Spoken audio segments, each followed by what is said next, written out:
11 каналынын эфиринде күндүн маанилүү кабарлары менен жаңылыктардын кечки чыгарылышы. Студияда Найзика Атамбекова. Саламатсыздарбы? Алгач программалардын кыскача мазмуну. Мегакомго байланышкан кош маалымат жыйыны айыптоолор менен коштолду. Өз каалоосу менен мандатын тапшырган Нурмухаммад Баяхунов ордуна Алы Карашевдин келиши кызуу талкууларга жем таштады. Жаңы депутат Карашевдин жакынкы аралыкта министрлер кабинетин көздөй жылат деген имиштер айтылууда. Freedom House эл аралык укук коргоо уюму өзүнүн жылдык отчетунда Кыргызстанды автократия өкүм сүргөн мамлекеттердин тобуна кошту. Эми бул жана башка кабарлар тууралуу кененирээк.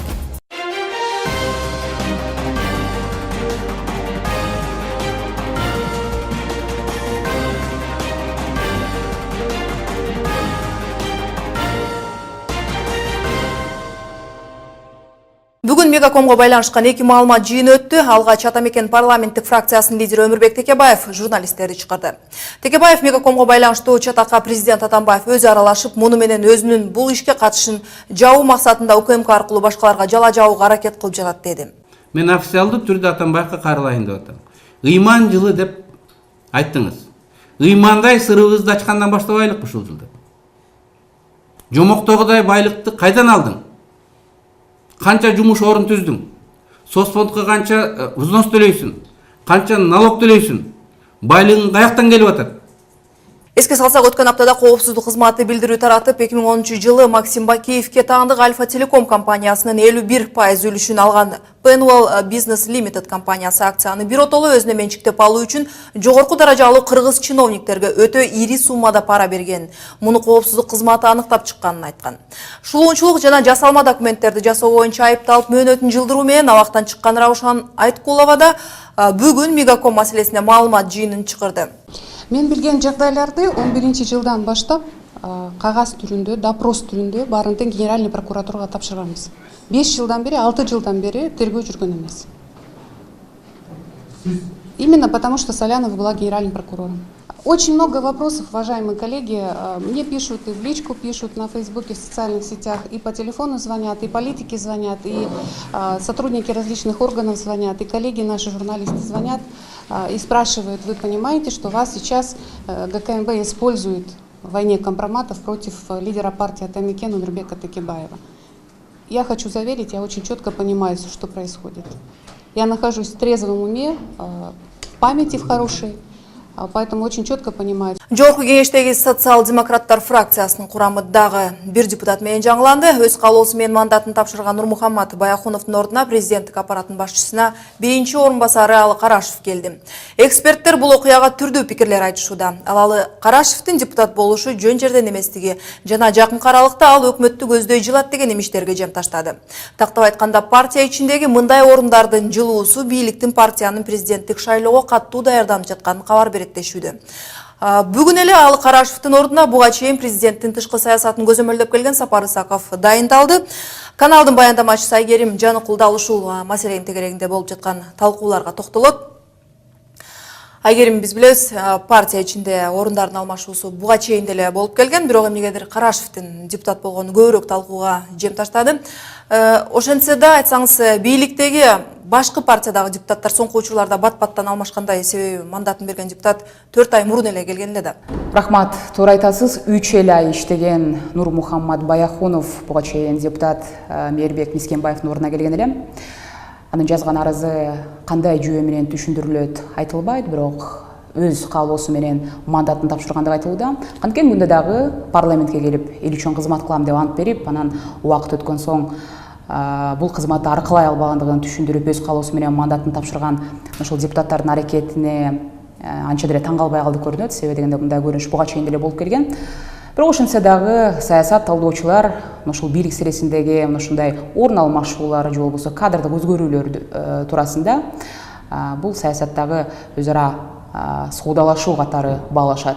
Жогоруда сиз айтып өттүңүз, Алы Карашевдин депутат болуусу чынында эле көптөгөн жоромолдорду жаратты. Буга чейин мен белгилей кетишим керек. Кечээ жакында эле тексти жарыяланган жаңы конституциядагы бир пунктту эске алганда, Алы Карашев жөн жерден депутат болгон жок деген дагы ойлорду жаратты. Мисалга алсак, министрликке аттанып жаткан депутат өзүнүн мандатын сактай алат деген бир пунктты эске салуубуз керек. Ал эми Алы Карашевдин учурун эске алганда, үч президентке кызмат кылып кезинде майлуу сүттүү кызматтарды аркалаган Алы Карашевдин эптүүлүгүн эске алганда бул депутаттык креслода көп деле отурбайт. Бир аз убакыт өткөн соң дагы жогору тепкичтерге көтөрүлөт деген дагы ойлорун жазышкандар жок эмес. Ушул партиядагы орун алмашуулар деги эле тизме сыяктуу көрүнүштөргө саясатталдоочу журналист Кубан Абдымен төмөндөгүдөй ою менен бөлүштү. Азыркы КСДПдагы өзгөрүүлөрдүн бардыгы келечектеги бийликке ким келе тургандагысына таандоо жүрүп аткандагысы катары караш керек да. Эгерде жаңы конституцияга ылайыктуу бир кандидат табылып калса, эки милдетти аткара турганга ким жарактуу, кимиси эффективдүүрөөк иштеп бере алат, кимиси көбүрөөк пайдап келет дегенде максатта өзгөртүүлөр жүрүп атат деп айтсак болот да. Менин оюмча дагы ошо акыркы КСДП партиясынын өзгөртүүлөрү ушул багытта партиянын парламенттеги эффективдүүлүгүн күчөтөбүз деген максатта жүрүп атат да. Баса айта кетчү нерсе, баягы журналисттер менен маектешүүнү анча жактыра бербейт деген Алы Карашев менен жогорудагы имиштер туурасында дагы оюн билип көрдүк. Бирок чындыгында телефон аркылуу байланыш алдык. Депутаттын пикири ал туурасында төмөндөгүдөй. Менимче жаңы конституцияга эч кандай тиешеси жок. Бул жана СДП партиясынын тизмеси менен менин кезегим келди. Мен 47 номерде болчумун. Ошол өзүнүн орду менен белгиленген тартипте кезеги менен келип эле ошондон кече күнү мандат алдым. Борборчулук комитет тапшырдым. Ал киши менен сүйлөшкөн жокмун, түшүндүрмөсүн уккан жокмун, бирок ошол өз калоосун арыз берип борборчулук комитетинен мага кабар болду. Кече күнү ошол сиздин кийинки кезек кезектеги сиз мандат алышыңыз керек. Анан кече алдым. Эми депутат болуу сөзсүз түрдө кажети бар. Себеби 2015-жылкы жогорку кеңештин шайлоосунда КСДП партиясы жалпы элге танбыз, ошол тизмесинде да мына 47-жолу менен кирген, мен да ошол барып жеринде шайлоочулар менен жолугуп элге элди күтүп, анан ошонун жыйынтыгынан алып келбедикпи 38 орындучу. Мен ойлойм бул депутаттык ошол элдин ичинде болгон партияга, анын ичинде тизмеде болгон, ага чейинч болгон ошого барып текшериш керек. Кажети бар. Айгерим, эми ушундай кадрлардын алмашуусу шайлоого катуу даярдануу катары бааланып жатканын эске ала турган болсок, айрым саясатчыларга окшоп оппозицияда калып калбай, 3 президенттин маалында да тең позициясын кармаган Карашев тууралуу азын-аулак токтолсоңуз. Жакшы болот. Саясатта баралына жеткен Карашевдин кайсы жылдары кандай кызматтарды аркалаганын ар бирине токтолуп кетүүнүн кажети жок деп ойлойм. Ошентсе дагы жергиликтүү бийликти көзөмөлдөгөн бөлүмдөрдө жооптуу кызматкерлерден баштап губернаторлукка чейин ошол эле өкмөттүн аппараты биринчи вице-премьер-министрлик кызматтарды аркалаганын белгилей кетүү керек. Ал эми өзүнүн жеке жашоосу туурасында маалыматтарга токтоло турган болсок, 48 жаштагы Алы Карашев өзү Өзгөндүн тургуну, анын атасы кезинде партиялык кызматкер болуп иштегени жана Акаев учурунда Өзгөндүн акими болгондугу туурасында дагы маалымат бар. Бакиевдин доору бүткөн соң учурдагы президенттин ишенимдүү кадрларынын бири деп эсептелет. Ал эми мындан тышкары туугандары баласына чейин учурда дагы жакшы кызматтарды ээлегендиги туурасында дагы маалыматтар айтылат. Ошол эле Тышкы иштер министрлигинен баштап улуттук коопсуздук мамлекеттик кызматы өңдүү мекемелерди эске ала турган болсок, айтор Алы Карашевдин айланасындагы имиштер, кептер деген маалыматтарды айта турсак, көбүрөөк убакыт дагы талап кылынат окшойт. Андыктан өзүмдөгү маалыматтарды жыйынтыктап кайрадан кепти өзүңүзгө узатам. Рахмат. Айгерим Жаныкул мандатын тапшырган депутаттардын орун алмашуулары тууралуу кеп салды. Freedom House эл аралык укук коргоо уюму өзүнүн жылдык отчетунда Кыргызстанды автократия өкүм сүргөн мамлекеттердин тобуна кошту. Уюм экономикалык жана саясий башаламандык учурунда Азербайжан, Кыргызстан жана Тажикстанда бийликти күчөндүрүүнүн аракети байкалганын билдирди. Ал эми Украина, Грузия жана Молдова өлкөлөрү араң жан демократиялык жетишпестиктерин сактап калууга бардык күчүн жумшап жатканын баяндама айтты. Freedom House бул өлкөлөргө батыш жардам берүүнү токтотсо, жетишкендиктер текке кетерин кошумчалайт. Ал эми Орусия мурдагы баяндамалардагыдай эле эркин эмес мамлекет деп табылды. Бул мамлекеттердин катарында Ооганстан, Азербайжан, Иран, Белоруссия жана Казакстан кирген. Өзбекстан менен Түркмөнстан, Түндүк Корея менен Сириянын катарында эң эркин эмес 11 мамлекеттин катарын толуктады. 11 каналында эми эл аралык жаңылыктардан Вашингтон штатының башкы прокурору Боб Фергюсон миграциялык саясат боюнча жарлыкка байланыштуу АКШнын президенти Дональд Трампка каршы федералдык сотко доо арыз менен кайрылат. Ал 7 мусулман өлкөсүнүн жарандарына АКШга кирүүгө тыюу салынышын Конституциянын негизги жоболоруна каршы келет деп таанууга чакырды. Анын пикири боюнча жарлык Американын Конституциясынын миграция боюнча мыйзамына каршы келет. Буга чейин АКШнын президенти Дональд Трамп анын миграциялык жарлыгына каршы болгон өлкөнүн башкы прокурорунун милдетин аткаруучу Салли Йейтсти иштен алган. Салли Йейтс юстиция министрлиги Трамптын миграциялык жарлыгын сотто коргобойт деп билдирген. АКШга жооп беретинде Ирактын парламенти Америка жарандарына 90 күнгө чейин өлкөгө кирүүгө тыюу салды. 11 каналында жаңылыктардын кийинки бөлүгүндө бул темаларга кайрылабыз. Билим берүү министрлиги өлкөдө мектеп окуучулары арасында мушташтар көбөйгөндөн улам атайын көрсөтмө кат даярдады. Анда көрсөтүлгөн талаптар кандай жемишин берет? Саймалык таш жаратылыш паркындагы жерлерди трансформациялоого мораторий киргизүү сунушу көтөрүлүүдө. Демилгечи топ абалга кийлигишүүнү президенттен талап кылууда. 25 жылдык тынуudan кийин Ташкент-Душанбе авиакаттамы жанданат. Учуулар Тажикстанда башталган жарандык согуштан улам токтотулган.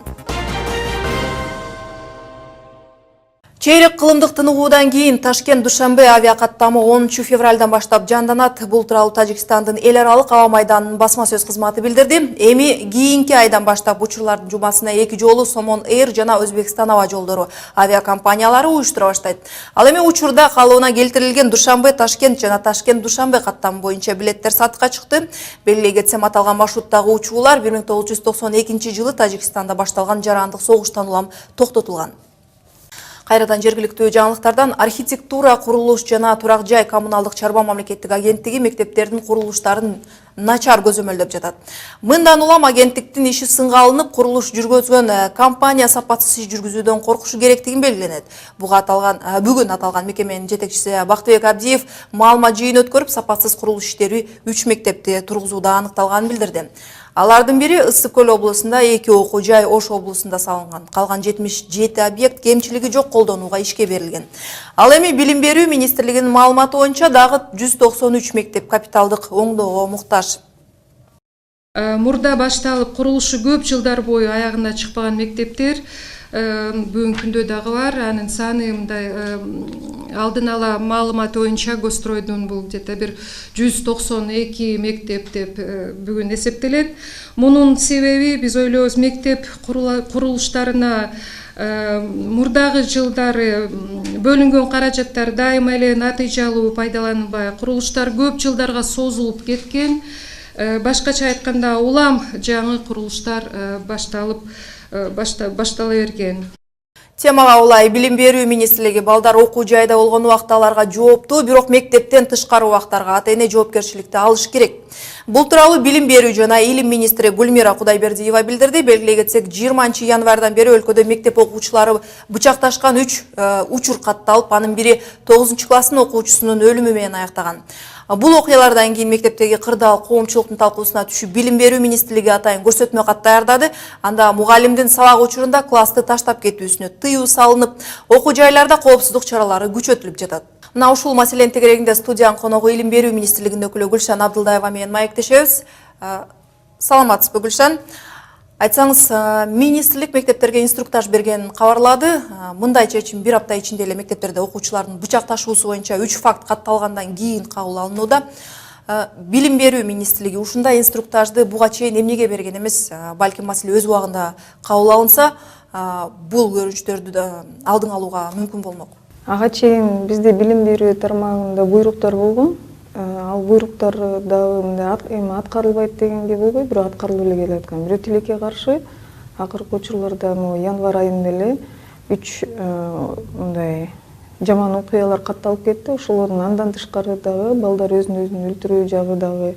Анан билим берүү тармагында дагы көп арыздар, билим берүү тармагына арыздар, даттануулар көбөйгөндүгүнө байланыштуу биз мындай инструктаж иштеп чыктык да. Бул инструктаж мындай жана Конституцияга, билим берүү мыйзамына жана балдар кодексинин мыйзамдарына карата ошол атайын инструктаж иштелип чыкты. Анткени азыркы учурларда мисалы биздин соцпедагогдор менен психологдордун анализи боюнча үй бүлөлүк зордук зомбулуктар абдан күчөп аткандыктан да, ошондуктан азыркы учурларда билим берүү тармагы мындай балдарга мындай опуз алуу же болбосо зордук зомбулукту тарбиядан эмес, тарбиядан тышкары мындай мээримдүү тарбиялоо жагы, жана балдарды урушпоо жагы, мындай туура жолго салуу, балдардын демократиялык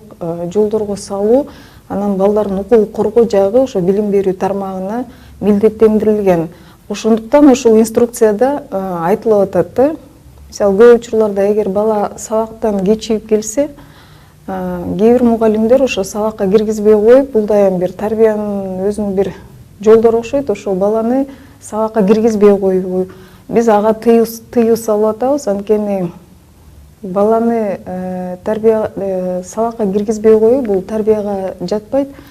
Бул жерден бала менен эмес, ата-энелер менен иштеш керек. Билим берүү тармагы ошо ата-энелер менен тыкыз гана байланышканда, же болбосо ошо ата-энелерге чара көргөндө гана тарбиянын башаты биз мындай ашат деп ойлойбуз да.